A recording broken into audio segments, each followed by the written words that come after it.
If you're looking for a clean, sober, professional, academic, well-researched, historically accurate, generally accurate, serious podcast on Southern folklore, ghosts, bizarre events, and unique people, this podcast is not for you. However, if you've decided you can live with that, then join us for The Strange South.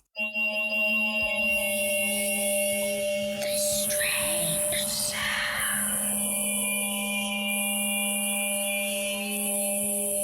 Oh my God. This is really bad. See, this is what I do when I have Jello. I What do you do? I inhale it. Oh, yeah. It's like almost gone. Well, I can smell and taste the whiskey now. It's really good. I like Weird. whiskey Jello. That may be like a gross Southern thing, like the cola red wine that we've had. Still, just like burping that up. That was so disgusting. I like how we gave it a shot though. We're like, this is interesting. It's like On a scale of 1 to 10, we rated a meh. And then afterwards, we're like, oh my God, that was fucking awful. I think we're trying to be not judgy in our early days. I really do think It's like so, somebody too. out there likes this, so we have to be nice.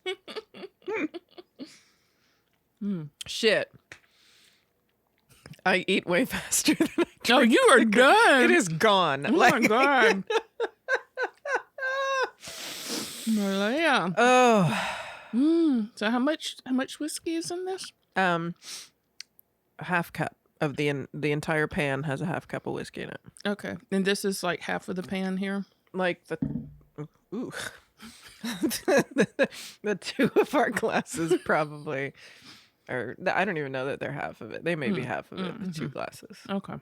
So that's not too bad, right? No. Are we, is this the show? Oh, hi, Patrice. Hi, Marleah. So let's explain. Our dearest Courtney is out this week, traveling, We miss having her. a blast, and Yes. we miss her. And so I am doing a food-related story this week because Thanksgiving. Woohoo! And I guess it'll be Thanksgiving week maybe when you get this. So that'll be awesome. And so I made a Thanksgiving-y cocktail that's unusual because you eat it with a spoon. It is supposed to be bourbon, but I had whiskey. So it's whiskey, cranberry juice, raspberry jello, and it's got... And I guess that's it. It's actually cranberry juice, whiskey, and raspberry jello. And then you let it set, and then you cut it into cubes and put it in a martini glass. And it's garnished with things, but there's not much point in there being garnished. Mine is empty. This is... Mine's on. I'm like shoveling it in. I It I tastes can't like stop. Thanksgiving, though. It does. And it's got like my chest a little warm. Like I'm Good. feeling kind of warm and I'm, cozy. I might be... I don't know how drunk I can get on this, but...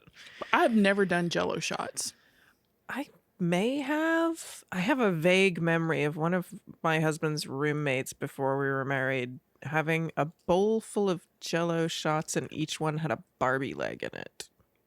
Interesting. I don't know. There's something about Barbie body parts and Jello shots. That's all. That might be why it's so vague, though. Yeah, when you look up Jello cocktails, it really is all Jello shots. But this proves that it can be done. Sort of. You just can't really slurp drink it this way. It's kind of would pretty. It'd be a nice like after dinner dessert. Kind of like dessert cocktail. Oh, that's a good idea. I'm going to remember that for Thanksgiving with my Just parents. Don't give it to the kids. Kids be like, Jello! You're Oh like, my gosh. All I did for the "No." last 24 hours was say, this is not your Jello. This is not your Jello. So, do we have any business? We just, Oh, okay. So we just unwrapped oh my God. a lovely gift from our dear friend Steve up in New York. Long story. That's probably just long. I'm not going to say long story short. My husband does CD covers for musicians, and they usually will send them a photo if they want, like, you know, different photos or whatever. And they're like, you know, work with this photo to create this design. And it's like, cool. So Steve had sent a photo of this doll, and my husband showed it to me. He's like, look at these dolls that Steve's wife makes. And I'm like, that is amazing because of like all the colors and textures. And he was telling me how she makes them. It's like her and another artist makes these dolls. And I was like, I want one. And specifically, I want the one that's on the album cover. And so I was like, find out how much they are. And so he contacted Steve, and Steve told him. And I was like, oh, yeah, definitely. Like, deal. Like, let's go ahead and make that thing happen. And so all of a sudden, Chad says, you're going to get a package. I'm like, what? And it was donated by Steve. We love you, Steve. Thank you so much. He supports us, been supporting the show since, we started. And we unwrapped it tonight, and she is beautiful. She is very pretty. She is very pretty. And more to the point, she creeps the hell out of Marleah. Yes. She is a bit creepy, which is why I love her so much. I respect her deeply. You're like, may I touch you? I feel like you have to ask. She is very cool. Yes. And just an awesome, very neat design. Yes. I'm glad she's sitting on Courtney's chair. She is our kind of our guest right now, guest for the show. But she can't have any Jello. She cannot have it. She's not old enough. No. All right. But she's lovely. Thank you. Yes. Thank you so much, Steve. And I will put the name of the artist and how, if you want your own custom made doll, how you can get it. Yay. And they're very affordable. Yay. I don't have anything else, I don't think. No. You don't? No. No. Oh, yep, I do. Yep. So I wanted to give 2 shout outs. Shout out to Emma, who sent an email that I'm going to forward to you and Courtney. But Emma, she emailed us about the zombie episode that we did. And she said that actually she was library science major, and she had to do a presentation because she's like, when you're a librarian, you have to be ready for like all the things. Like anybody asks you a question, you have to like know this. So she did her presentation on the best way to survive a zombie apocalypse. Like it's a full on like grad level presentation and stuff. And based on her research, she says that Eden, Utah is the best place to survive. What? And the presentation, she sent me the PowerPoint presentation, and she gives the roadmaps of like different routes to get there, how long it takes you. She's like, she gives a list of everything that you'll need. And it's really well thought out stuff, like stuff I didn't see in the list that I was talking about. And it's just absolutely amazing. It's very thorough. I'm going to see if I can get permission to put it up because it's really great. So thank you so much, Emma, for sending that to that's cool. us. And then, and then we had a comment on the website from Annie. And she said, I just saw this episode. It's referring to, I forget what number it is, but the one with the battlefield witch up in Kentucky, I think. And she said, I just saw this episode. Thanks for mentioning Leah Smock as the badass that she was. And she runs a blog called weirdmeadcounty.com. And she says, if we ever want any other stories, to let her know. So check out that website. Thanks, y'all, for contacting us. We love it. We love hearing from y'all and talking to y'all. And we're very approachable. So, okay, maybe not approachable. We're very emailable. Yes, we are. We're very emailable. Don't call us. Don't approach us at all. No, I'm teasing. We're approachable-ish. We are, yes. Actually, you're approachable. You are too.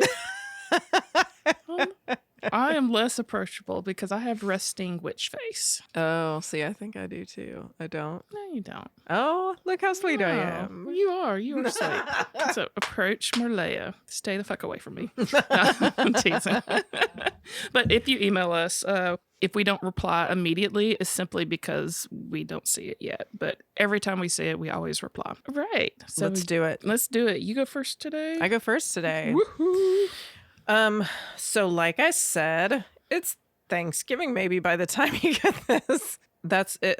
Probably my favorite holiday. It might be my favorite holiday. I think it might beat out Halloween maybe a little. I'm not sure. Really? Yeah. I did not Thanksgiving- know this about you. Thanksgiving makes me happy because there's no stress of gift giving, and it's There's gift it's giving and just Halloween. about no. I mean, you have to give people candy and stuff. That's hard. Shut up! Don't be judging my holiday choices. I am so judging Is you. that on so Thanksgiving. hard? Why is that hard? I love it because Thanksgiving is just about like it's just about Sweatpants. sanctioned gluttony, really. Sweatpants, booze, and eating. Because my Thanksgiving, and we've talked about this before, my Thanksgiving really does revolve around booze. So that's really pretty cool. But I just always have fun. I mean, That's good. It's, if you got it's good, chill for me. If you got good family and all things are cool, then yes, I could totally say that. All things are cool. Yes. But yeah, I never feel like that much is expected of me at Thanksgiving. Maybe That's why I like amazing. it. The rest of us are like sweating and dying and cursing Thanksgiving. Because you have to host stuff. Yeah, I don't cooking host and stuff. all the stuff. Well, if you don't host, it doesn't happen. Yeah. So a lot of us are stuck having to be the tradition. Oh no, that is sad. Now I feel bad. No, but that's fine. You just go sit on your couch and eat. You got some special bitterness in you about this today. I feel triggered. I can tell. You just eat your cranberry whiskey jello. Enjoy. And I'm going to tell you a story. In other words, Marleah is telling me to shut the fuck up and let her talk. I'm a vegetarian and I like Thanksgiving. It's just, wrong, really. I also just scarfed an entire martini glass of Jello. I'm like the worst vegetarian you've ever met, except for the chicken nugget ones. I've met those before. You ever met chicken nugget vegetarians? Jellos? What? No, Jello, no, vegetarians. Chicken nugget vegetarians. Have you ever met them before? No. They'll make exceptions for chicken nuggets. I was like, Oh, wow. How does know. that work? It doesn't. I didn't think so. It doesn't work. But I'm just saying, Yeah. I just ate Jello, so I guess I'm not gonna, I was like, I just was happy memories of Thanksgiving and like families and card tables and folding chairs and I feel like at Thanksgiving, this is where I was coming from. Most families have at least one dish at Thanksgiving that they just like can't do without. Like they will, if Courtney was here, she would say that she has to make her dressing because it's like a 2-day process. Oh, the yeah. one that she does. Yeah, it's like you cook the turkey and then you get all the things from the turkey so that you can make all the other stuff on the second day. And you got to let it sit. It's a week-long process. Oh, yeah. It's crazy. It is. But so I guess for a long time, for lots of fans in like the Midwest and the South, Jello salad was one of those things that you had to have on the Thanksgiving table. And Patrice is laughing. Why are you laughing? I'm laughing because of the chicken nugget Jello. Chicken nugget Jello. Well, there were some weird flavors back when, but chicken nuggets wasn't one. Yeah, thank God. Yeah, there's like I was trying to think. My Aunt Becky used to make a strawberry pretzel salad that was Jello. Have you ever had anything like that?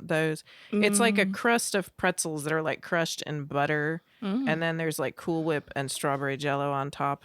And so it's like that kind of rings like I think I've been to a church potluck and that's set out somewhere. Yeah, I'm not crazy about that one, but it like showed up at every family thing. And there's like Jello poke cakes. I met that one at a church basement. Like I met Jello poke cake there. My grandma who passed away recently, she was like an everyday Jello person. So That's interesting. You couldn't sit down to her table without her bringing out like a little green square Tupperware dish of Jello. Wow. Of whatever. I mean, it always had to be there. There was always Jello. Very distinctive tradition. Mm-hmm. But yeah, and my dad used to make this one that was I found out while I was looking this up. It's called a sunset salad. It's orange Jello with pineapple, shaved carrots, and pecans or walnuts inside. Yeah. That's kind of familiar. But most often, I think like when people think of like holiday Jello salads, it's the fluff stuff. It's like the Cool Whip mixed with Jello, mixed with marshmallows, mixed with fruit salad. Patrice is like, that's disgusting.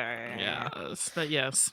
But so I would just had this on my brain. You made some random comment the other day about me talking about crazy gross Jello Oh salads. yeah, I remember there was a period of time where you got like a book and you were sending me pictures. Oh my God, I was obsessed. And I of- can't find the book. Of all the like there would be chicken nugget. Like Yeah, if they had for real. chicken nuggets in the 50s, there would be chicken nugget Jello Yes. in this book. It was disgusting. It was disgusting. And so I started thinking about that again because we talked about it when I did the tomato episode, because there was a tomato aspic that had the it was gel with tomato flavoring put inside it. So I was like, I'm going to talk about Jello because it's Thanksgiving and I can talk about food. Do it. So Jello has an interesting history. I feel like this is the beginning of like a 5th grade book report. Jello has an the word Jello is defined by Webster's. So there's an article on Serious Eats, and it's called A Social History of Jello Salad, The Rise and Fall of an American Icon by Sarah Gray. There was an episode of the Gastropod podcast that I pulled from too quite a bit, along with some other resources, and that was called Watch It Wiggle, the Jello Story. So gelatin has been around for like since the 1600s. It's been around forever. Oh wow. Yeah. I didn't know that. But it used to be really, really hard to do. So because Probably it's really, really gross. too. well, it is really gross. It's Yeah. collagen, Right. and I remember thinking that this was a rumor. This whole Jello is made of horses' bones. hooves or something. Now the horse's hooves is not true because horses' hooves are made of keratin, but Okay. it's made of the ground up bones of livestock. And I was like, I thought that it was a rumor, and every time I've looked it up, it's kept on being true. It's like no matter how many times I want it to be false, They have it's not just yet still proven gonna it be the false. same. One day we will prove One day. this rumor false. But so because it is actually made of collagen. So collagen is a protein that holds that holds us like meat bag pieces together. You know what I mean? Like all of our like connecting tissues and shit. That's all collagen. So yes. Happy Thanksgiving. Happy Thanksgiving. Eat your Enjoy. horse bones. But so Gastropod went into this like detailed description of what it was like to make gelatin in the 1800s, which was when it was like super popular for the first time around. And it said you go to the market, you buy a bunch of calves' feet, which you then have to like super scrub because calves have all kinds of shit. And then you cover them with water in a pot, boil them until the meat falls off, which is like usually several hours. And then you cool this whatever you've made and you run it through a sieve to get all the meat bits out and let it set for 24 hours. And when it sets, you get this sort of jelly that comes out. And it's like, and I keep on thinking like when you make pot roast and you don't like drain all the gravy off or whatever and you put it in the fridge, there's that gel. That's collagen. I think it's the same idea. So you put, you scrape the fat off the top of this gel that you get, and then you mix it with beaten egg white and eggshells. And then you boil that, and then you pour it through a flannel bag that was called a jelly bag. And what comes out, or what sets from that, is clear jelly. You add flavor, and then you have to refrigerate it to set it up. And in the 1800s, nobody had refrigeration. Like when this was the process to do this by, That's why it was so hard to do. you couldn't refrigerate it. And so they would put it in like an ice house with ice that was like imported from Right. other places usually. Unless you lived like in Canada or Yes. So the whole process took days and a lot of like labor. Mm-hmm. So only rich people could afford Jello. Like it was gelatin Makes sense. was, yeah, it was, you had to have slaves or enslaved people or servants or enslaved people. And you had to have the money to keep ice houses or, and fill them with ice or be close to a community ice house. So if you're posh, you want like a jelly dish on the table at your gala or whatever it is that Right. you're going to have. And they would create these like really elaborate centerpieces out of them because they were a status symbol. Right. And they would have flowers in them and they would be like little kaleidoscopes and, they wanted everybody to look at them. So, like as time went on still in the 1800s, they would be in New York, high society balls and things like that. Southern plantations would have them. Thomas Jefferson's estate, Monticello, served wine jelly to guests at parties and dinners. Shooters. I know. I was like, thanks, Thomas Jefferson. You're the first Jello shots. But So in 1897, there was a couple named Pearl and May Waite. They were in New York, and they bought the patent for powdered gelatin. And it had been created by like an inventor of the American-made steam engine or something in 1845. So the Waites, they owned a company already that made cough syrup and laxatives. Oh, Jesus. So horse bone jelly is just the next step. I think, and the reason they did it is because they knew how to make flavored syrups really well, because they had to make people want to take cough syrup. Right. And so gelatin also tastes lame. And so they experimented adding the flavored syrups that they had already developed. And they ended up with like 4 or 5 flavors of Jello. I think 4 flavors of Jello. And they named it that. And then they turned around and they sold the whole caboodle to a food company, Geneseo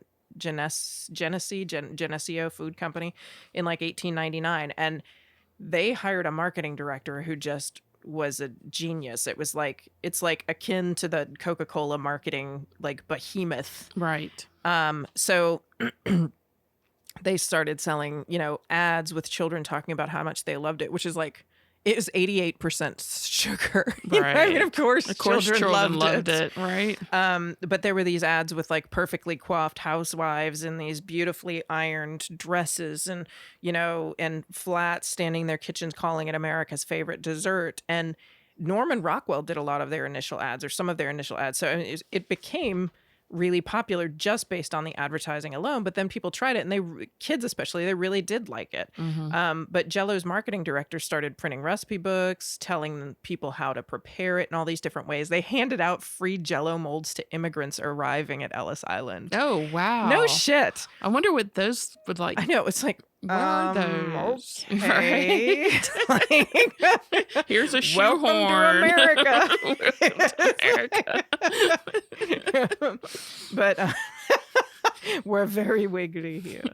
But the timing was what really did it for Jello, because when this company bought the product and was trying to advertise it and market it, industrialization was just booming, going crazy in America. There's a growing middle class. Women are getting all of these like efficiency items like irons and, gas stoves and home phones. Right. And hand cranked washing machines, which is like all women fucking did back in that day, is wash clothes. Yes. And so, I mean, it's like these advances in technology that are like making the home efficient. And Jello is efficient because it's taking this massive process that created this beautiful, elaborate thing and turning it into something that this housewife can accomplish. She powder and water. Yes, you're done.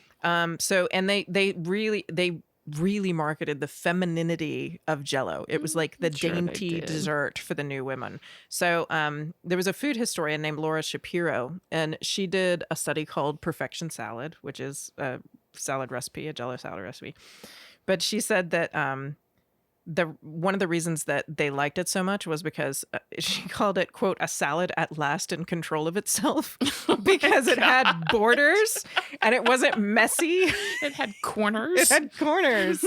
And so it was like, and it was congealed salad, didn't like cover up your whole plate and have to have all these dressings and messy stuff, like uncontrollable food. It didn't touch the lettuce. I know. It just ate the lettuce. It just ate the lettuce. But and it was oddly back when I guess people could describe something as congealed and still expect other people to want to eat it.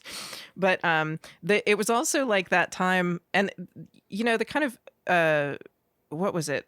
Future World or whatever Epcot had, Land of Tomorrow and all that kind of stuff. That was later, but that kind of fascination with futurism and space stuff, and that was all there. And the wiggly chemistry of Jello actually made it fit that niche too. Oh yeah. And so Jello on the moon. It was like hitting on all these different points. So popularity soars, and then it generally kind of follows waves of American history. You can see like different things changing based on Jello and Jello marketing, which is crazy, but there are multiple articles dedicated to this. So there was like a slump in World War I because of rationing, but this is where, like, as so often we recognize that you can't talk about things like this on like national experience terms, or even just the Southern experience, because you always have to have caveats, right? Like, Right. there's so much difference across the country that, like, national marketing numbers don't always tell the whole story, right? So, Right. because Appalachia and rural poverty. And there was an article in Southern Foodways called Electric Jello by Laura Smith. And, like, we're at that part of the story where we're in the 1930s and we're talking about how Jello is transitioning to, like, a new sort of marketing perception. But in many places, especially in rural Appalachia, it isn't until the 30s that women even start using Jello at all. So it's been around for 30 years nationally, but there are rural poor places in the South where it just hasn't taken off. And so this author is kind of looking into oral histories, trying to figure out why it becomes a blockbuster thing like 30 years later Right. from every place else. And she comes across power lines, because there are huge swaths, particularly she was studying Kentucky and, like, specifically, that didn't have electric power until after 1935, because Roosevelt created the Rural Electrification Administration. Oh, wow. And that was part of a New Deal policy to spread electricity and telephone services across rural areas. So in 1935, when that was put in place, only 3% of Kentucky's farms had electricity. And, like, 3%, that's so small. So she looked through all these oral history interviews and found that most of the people that talked about it didn't even get power until the 50s. Oh, yeah. I believe that. Yeah. I don't know if well, I know that my granddad, like, they had outhouses. They didn't have, like, indoor Plumbing. kind Yeah. of thing, and that was, like, in the 30s and stuff, 40s. Yeah. So it's like, it's kind of a different story. And without Yeah. power, there's no refrigeration. And without refrigeration, there's no Jello. So Right. they would can vegetables and ferment sauerkraut and smoke meat. And they would, like, sulfur Right. smoke apples and keep milk and things in caves and spring houses. But they Right, didn't root have cellars. root cellars. Exactly. Like big jars of vegetables in brine. And you would, like, move. There was one story of a girl who would, like, move the rock off the pot, get sent to pick up, like, pickled beans, and have to move a rock off a pot in a cave and reach her hands into freezing cold brine and pull out a handful of pickled beans. And how much she hated it because she was always afraid the snakes were going to get her when she went into the cave. Well, yeah. But, when this is the stuff that this is what your life looks like, you don't even have electricity. Like, the same social mores that are driving these changes in marketing for, like, Don't Jello, even touch you. they're not even, that's not what they're worried about, Right. So it's up until, like, around this time when refrigeration kind of hits these poor areas in the South, it's not an apples to apples comparison. It's not necessarily happening all over the South this way. Right. But in the 30s, when people are starting to get power, it's like, it's right in the middle of the Depression. That's why the New Deal was here, right? Right. And Jello kind of shifts its marketing angle as this is a way to save and stretch food. And this is something that does resonate a lot with more Southern audiences. Depression is about making everything go as far as you can, these rural areas. And Jello is actually a preservative, which I didn't ever really realize. But, when I thought about it, I remembered my grandma in New York canned venison cubes in gelatin. And it never really... I always thought it was weird, but I never really connected it to Jello. I've never even heard of that. But it was a gel that she canned those in. And so I was like, well, that's interesting. So if you can keep meat fresh in a can if it's kept from air in gelatin instead of in brine or in something like that. Huh. So actual Jello, it does the same thing. So there would be women who would, like, throw entire salads, leftovers from their fridge, into lemon Jello, whatever was left over, green beans, cabbage, all that kind of stuff. And just, it would be a different dish, but it would be like green beans and lemon Jello, and that would be what you had. Oh, wow. Because the green beans would keep for a week instead of 2 days. Right. It's not like an interminable, Right. it's like, not going to keep forever. Eat it next year. No. Right. But it does help it keep. So gelatin salads have gone from being this very posh thing to something that's kind of affordable and accessible to something that's practical. Yes, extremely practical. And it still plays into this idea that, like, women, housewives, domestics are, like, showcasing their valuable talents in, even the shittiest times. Like, I can still make things pretty, Right. I can still be efficient and feed people even with less money, Right. And so the same idea kind of extends into World War II as rationing begins. But then after the war, there's another shift in public perception because now, a lot of processed food industries came up in World War II because they were trying to feed the troops. Right. And so, like meals ready to eat, that kind of idea, they're trying to get things that'll stay good, have a long shelf life. And that industry didn't want to give that up when the war ended. Right. So they wanted to market it to American audiences. But it also kind of started looking at it like as tacky. People were like, oh, you can't really, feed your family. You're not spending time on your food. You're just phoning it in kind of thing. And they kind of went back to that mentality. Right. But according to Serious Eats, there was a 1950s study that measured housewives' feelings about convenience foods by asking them to compare a wife who brought Nescafe instant coffee and one who brewed Maxwell House. Like, so it's coffee. I mean, it's coffee. Right. But they were like asking what the perception difference is between people who use these things. And their results were that they rated a woman who resorted to instant products as lazy, disorganized, and a bad wife. That hasn't fucking changed.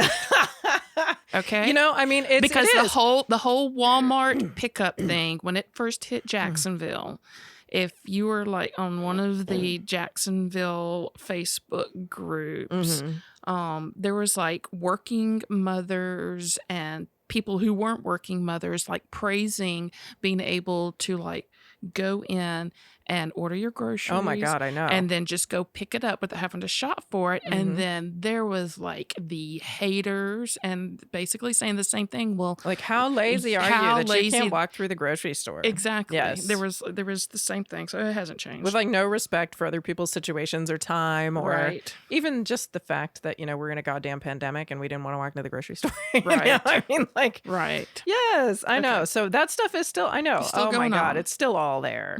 But so anyways, so Jello is in this bind now. They're like, they know that people like their product, and they know that it contributes to domestic efficiency, and they know that it's cheap and people want it, but they can't look tacky or disorganized by making it because they will quit using the product even though they like all this stuff. Right.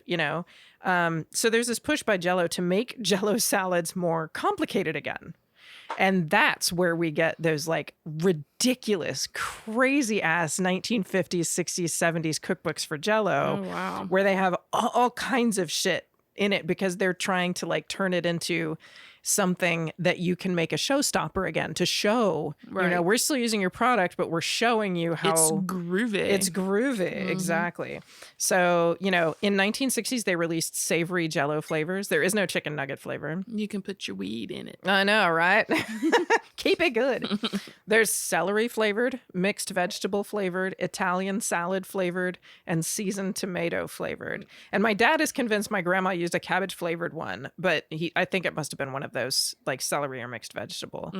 But there were recipes like olive relish that had olives, pickles, celery, and vinegar in lime Jello. The perfection salad that Laura Shapiro's book was written about, or was titled after, it was actually originally a Knox brand. And I haven't talked about Knox gelatin at all, but that was Jello's main competitor, and it's still out there. They sell like unflavored gelatin and all that stuff. But that was, the perfection salad was basically coleslaw dumped in lemon Jello. I just want to throw up. Y'all. There's a ring around the tuna. It's the fish-based ones that really do me in, right? It's the ring around the tuna was vinegar, onions, cucumbers, celery, olives, and chunks of tuna fish. And a lot of the recipes that came out then were like other brands trying to like glom onto the Jello bandwagon. it makes sense because it does keep everything in place. It's yeah, like, one slice, full meal. It's the Willy and I'm sure- Wonka of Oh my God, food. yes, it's the gum. It's the gum. Yeah, I'm sure they use that as part of their marketing stuff too. But the one that really got me this time was the Hellmann's mayonnaise, because like I said, other brands would kind of try and ride the coattails, and they would leave out the Jello brand name, but they would insert theirs in, and they would put it in their ads. So there was an ad for Hellmann's that had the aspic aquarium was the name of this recipe. And what you do is you prepare a clear gelatin. This one didn't have flavor gelatin in it. But then you flavor it with lemon juice and a touch of sugar. So really what they're saying is make lemon Jello. Right. Add a drop of blue vegetable color. I don't know what vegetable color is, but I guess food coloring. Mm-hmm. Pour a thin layer into a loaf pan. Chill, prop. Okay. Escarole sprigs. That's like some sort of like fancy lettuce, I think, right? Okay. I don't know. Parsley and scallions around the edge, and you suspend them upside down. And next you cut out fish out of like pimentos or something, and you stick them into one of the layers, and then you continue to make different gelatin layers with vegetable fish. Like you take cucumbers and carrots and you cut them like fish, and then you insert them at different levels, and then you put at the last layer shrimp, shell macaroni, and cauliflower. And then after it sets, you unmold it and garnish with ripples of Hellman's real mayonnaise. And I was like, this is the most disgusting thing I have ever heard of in my life. And I kind of want to make it. But oh my God. So that one takes the cake for me. But this became like everything had to be like this massive production. Like, I'm making an aquarium with like shaped fish. And if you want to see some of the like the really just, I mean, the hilarious Jello ads and the recipes, there's a Lilix.com has a bunch of galleries, and one of the ones that they have is the Gallery of Regrettable Food, and I'll put the link out there because it's amazing. It's got some really funny commentary and stuff too. So it wasn't until like the 70s and 80s that Jello becomes like, nutrition programs come up and they're like, hey, this is like 90% sugar, right? So maybe you shouldn't serve it at every meal, right? And so they kind of start eating real salads again, and then they just give this to the children because this is when like they hire Bill Cosby and it's JELLO and all that kind of stuff. And so that's when parfait grab and goes at school and hospital Jello cubes, and it's what shows up on every single buffet at every restaurant. Pudding pops are good though. Pudding is totally different than Jello. I loved Jello pudding pops.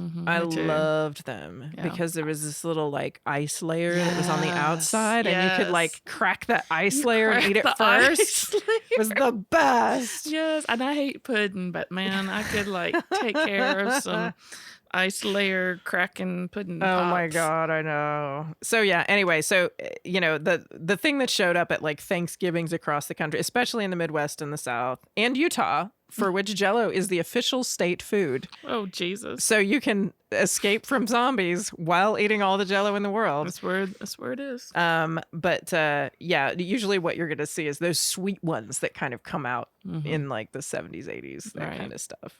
But anyway, so that's the story of Jello. And in the after talk, interesting. I have to share briefly how Jello contributed to medical science. What? But that's what I got. Wow. More Jello.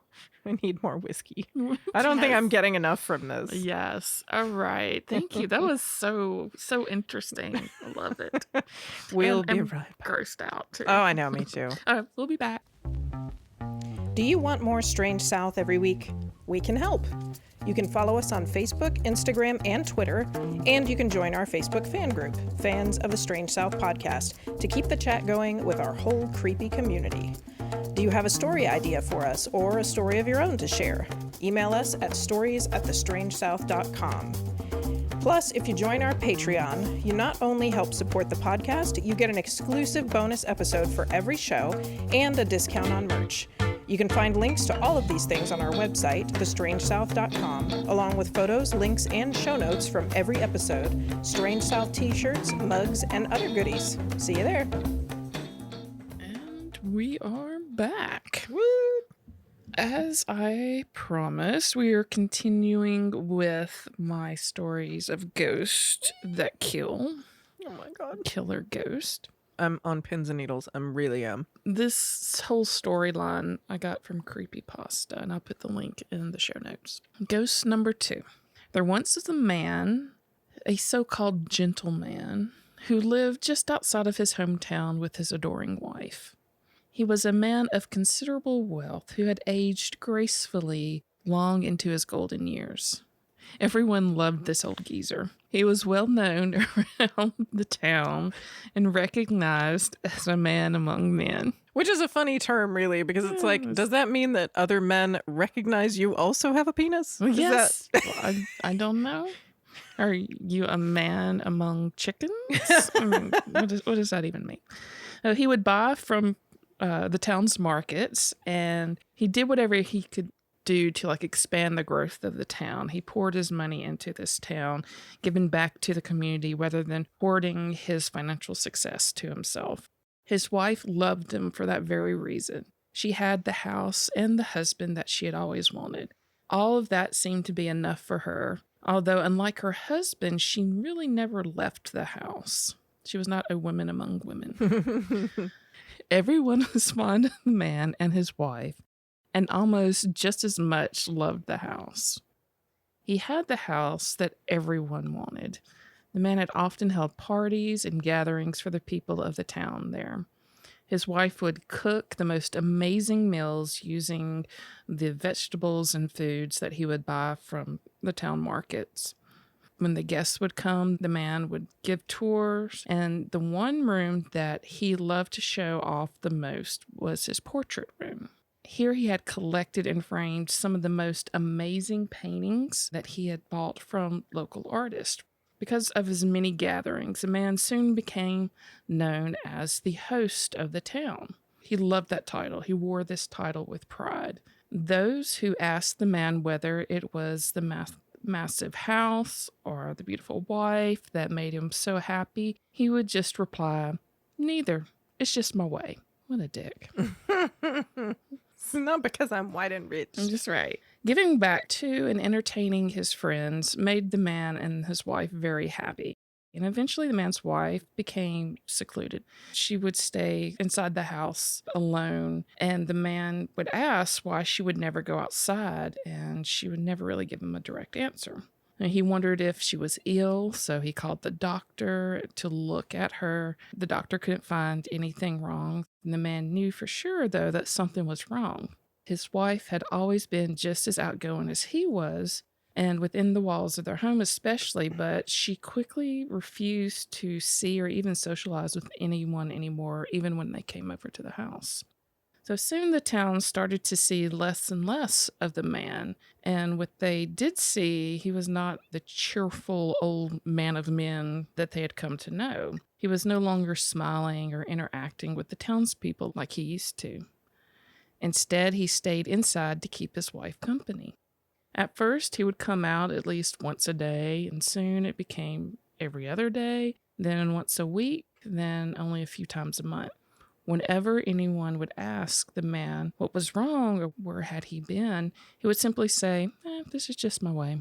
As the time went by, his wife grew more and more introverted, no longer even talking to her husband. He started to become less sad, but more angry, and angry at his own helplessness, angry at the lack of cooperation with his wife, angry at not being the person that he used to be. She was in pain, but wouldn't say what was wrong. What we got here is a failure to communicate. He had no idea how to handle the situation. All he wanted was his life back, where everyone was happy, and she was the cause of this not happening. He asked why one last time to his wife, who only looked back at him and smiled sweetly. He couldn't take it anymore. His wife hadn't shared anything with him for months. He had become more lonely with her than even by himself. He had wanted to help her, but she wouldn't say what was wrong or tell him what to do. The man snapped, no longer angry at himself, but more so at her. He couldn't control his rage that had built up all this time, so he choked her, and he continued to choke her and shake her with every word he screamed in her face. And with what little breath that she had left as he was choking her, her final words, "This is your way." Ooh. She died in his hands and by his hands. He buried her in the family cemetery outside the back of the house. That same day, the man picked a single bottle of his favorite wine and went and climbed up into the rafters of his portrait room, and he hung himself.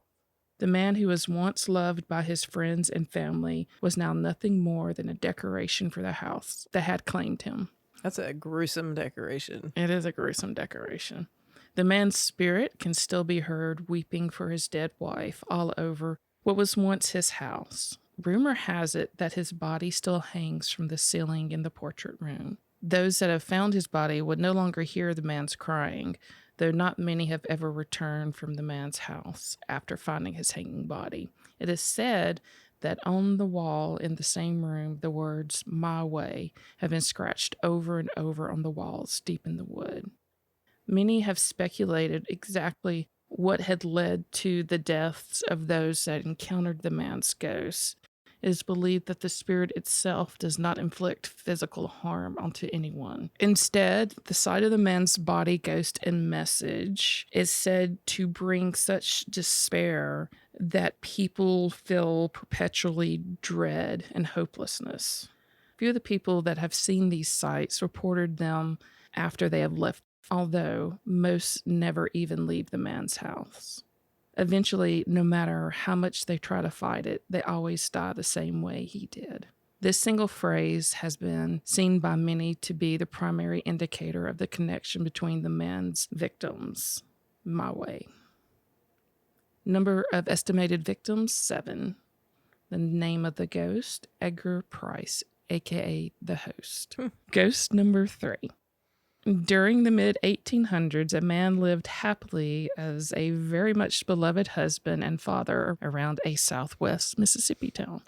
The town was one of the largest at the time and very well known for bringing in quite a bit of profit. The man was well off enough to care for his family, and that was all he could ask for. He worked day in and day out at a nearby paper mill while his simply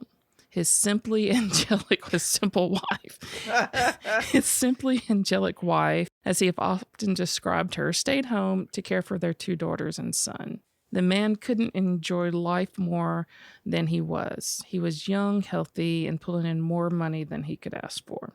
However, a dark secret that he had kept from his family and business partners emerged into the public. One day, another man came to him while he was working and asked for the money that he owed him and his boss. Uh-oh. The man knew perfectly well that he was in several months' worth of debt to a local mafia dude, or I don't know if you would call him mafia back in the day. Mafia dude. Mafia dude. What would you call them back? It's like loan sharks. What were loan sharks called back in the 1800s? I don't know. I don't know either.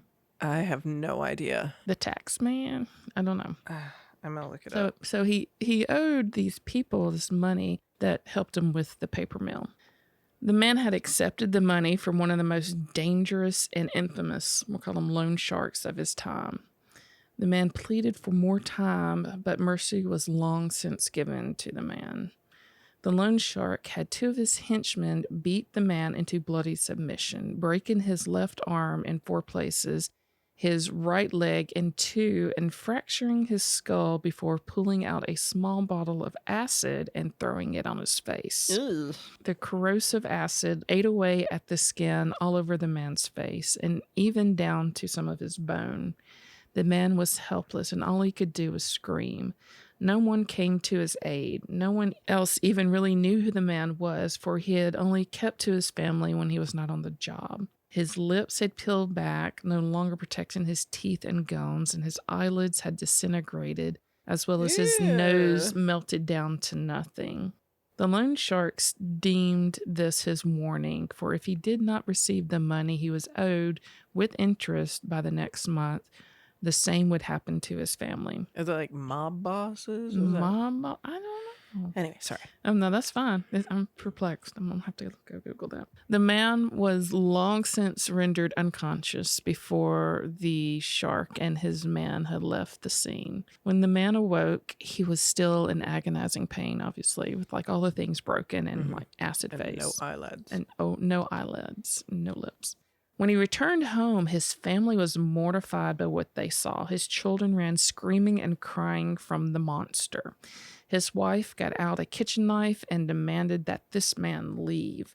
He tried to make the case that he was her husband, but she wouldn't believe him. He had kept from her and his children that he had received money from the loan shark, and his wife wouldn't allow the disfigured man to explain himself. Without being able to speak clearly to his wife, there was nothing that the man could do but leave. He left his wife and children behind, never seeing them again that day, only grabbing his coat, his cane, and his Hatbox on the way out. He no longer had his money or his home. Concealing his head under his coat and top hat, leaning off of his damaged leg onto his cane, with only the hat box to store his belongings, he made his way down south.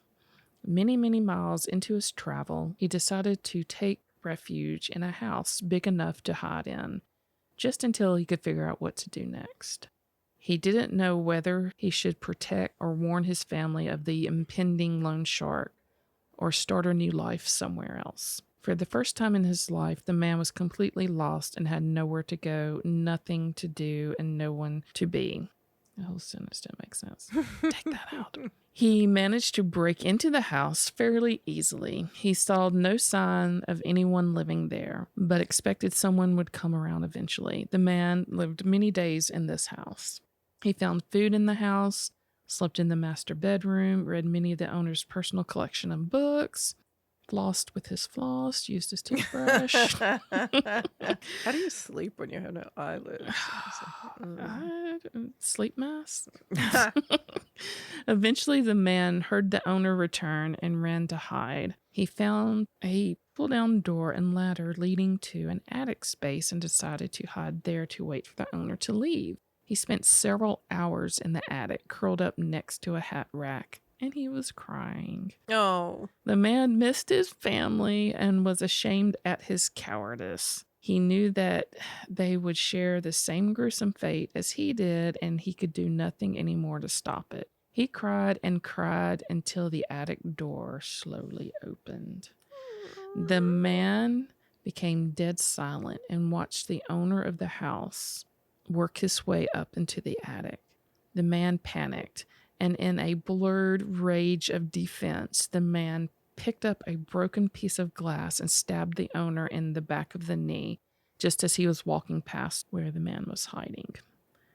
The owner fell to the ground screaming as the man continued to stab the owner viciously. The man looked down at the owner bleeding out all over the attic floor and had an idea cross his already twisted mind.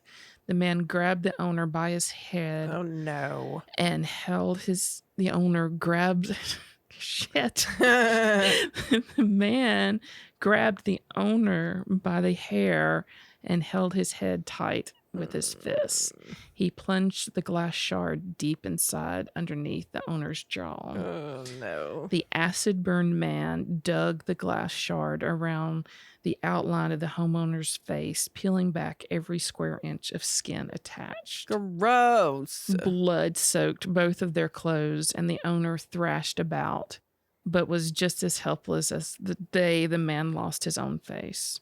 Carving out the skin around the man's mouth and eyes were the final touches. Ugh. As the man dropped the glass shard and he pushed the frantic owner aside, gurgling his screams through even more thick, dark blood.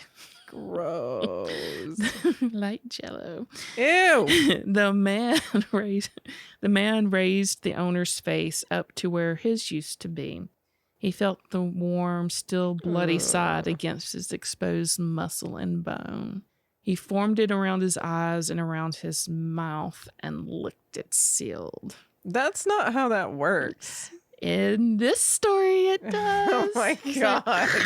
That's Vacuum sealed. in my face now. In my face now. The owner scrambled around the floor and found the glass shard. Blindly, he picked it up and crawled as fast as he could to the man, cutting through his throat in the first swing while the man was admiring his new look. The owner continued to stab the man long after he had finally died. The man allowed the owner to exact his vengeance, laughing as the glass shard pierced his skin, for the man was content with death under his new identity. What? The spirits of both of these men still haunt the same house, but only that of the man with the acid face has been known to take lives. How do we know this? He will appear anywhere in the house, but is especially seen in the attic from the outside. He painfully collects faces of his victims before killing them. You will never know when you're near the ghost, but so long as you're in the same house, he is never far. Should he... should... Sorry. Should he choose you, you will feel a sharp stabbing pain all over your body. You may not see him then, but there will be nothing you can do to stay alive at this point. He will continue to stab you until you stop moving altogether. You can only hope that what has been done already will be enough to kill you, for then you will feel every single nerve under the skin in your face as it's being ripped apart. Gonna be dramatic one more time. Sorry. You will feel it peeled back and tear as easily as paper. It is said that the last thing you see, if you're able to survive for this long, is his insidious smile and wide, pure white eyes staring at you. Because he has no eyelids. But he can't smile because he has no He's lips. he's got no lips, but he's got teeth. He stores all the faces he collects and never has them just out of arm's reach. How do we know that it's the same man and not the owner? The entity is known to always carry around the only two things he had with him when he came to the house: his cane and his Hatbox. Number of estimated victims, 14. Name of the ghost, Xavier Randall, a.k.a. Hatbox. Not acid face. Not Acid face, not stabby. Hatbox. Hatbox is the least threatening thing about him. Oh my god. All right. So I'm going to leave that entertaining, dramatic reading of my ghost stories and continue in the next episode. For the last two, we will conclude our killer ghost stories. Dun dun dun. Dun, dun, dun. Hatbox. Hatbox. Stabby man. Thank y'all for listening. Bye. Bye.